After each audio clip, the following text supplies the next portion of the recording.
अभिमान रहित राहिल्याशिवाय भक्ती करता येत नाही. बाह्य जगाचे आघात आपल्यावर होतात, त्यामुळे आपली जी प्रतिक्रिया होते, मग ती सुखाची, दुःखाची, अभिमानाची, कामाची, लोभाची, कसलीही असो, तिचं नाव वृत्ती. ही वृत्ती स्थिर ठेवणे हा खरा परमार्थ. परमात्म्याकडे वृत्ती वळविणे म्हणजेच भक्ती करणे होय. भगवंताच्या भक्तीने विषय बेमालूम नाहीसा होतो. भक्ती ही अत्यंत स्वाभाविक आहे. ती प्रत्येकालाच हवी असते, कारण भक्ती म्हणजे आवड, आणि कसल्या तरी आवडीशिवाय मनुष्य सापडणार नाही. मात्र अभिमान रहित राहिल्याशिवाय भक्ती करता येणार नाही, आणि भक्तीविणे भगवंत नाहीच प्राप्त होणार. भगवंताचे प्रेम भगवंता वाचून इतर कोणाला देता येत नाही, तोच ते देऊ शकतो. भक्त आणि भगवंत हे दोन नाहीतच, म्हणून भगवंत हा जसा सर्व ठिकाणी आहे, तसा भक्तही सर्व ठिकाणी असतो.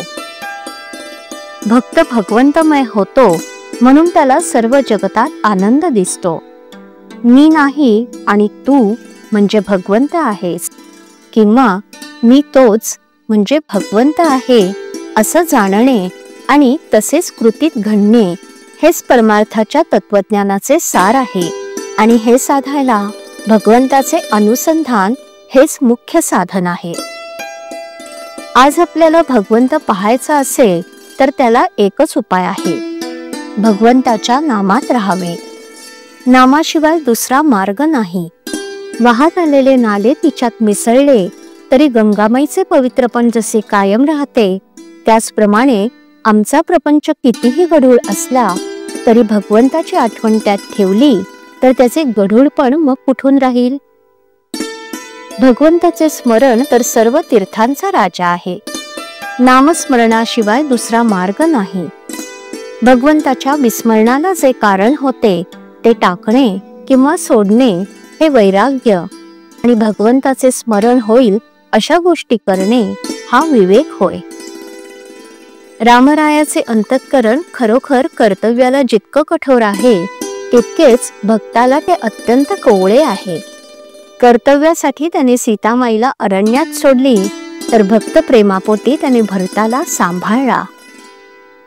माझे सांगणे जितके आचरणात आणाल तेवढेच कामाला येईल. सगळ्यांनी नामस्मरण करा. नामस्मरणासारखा दुसरा कल्याणाचा मार्ग नाही.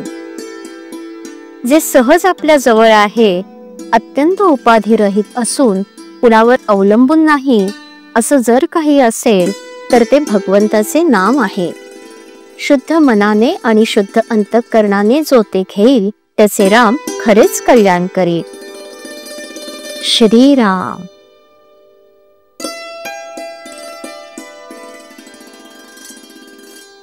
श्रीराम जय राम जय जय राम.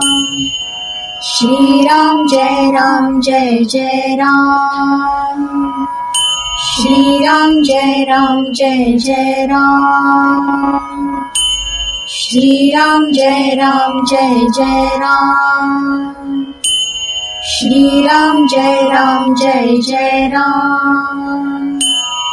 श्रीराम जय राम जय जय राम. श्रीराम जय राम जय जय राम.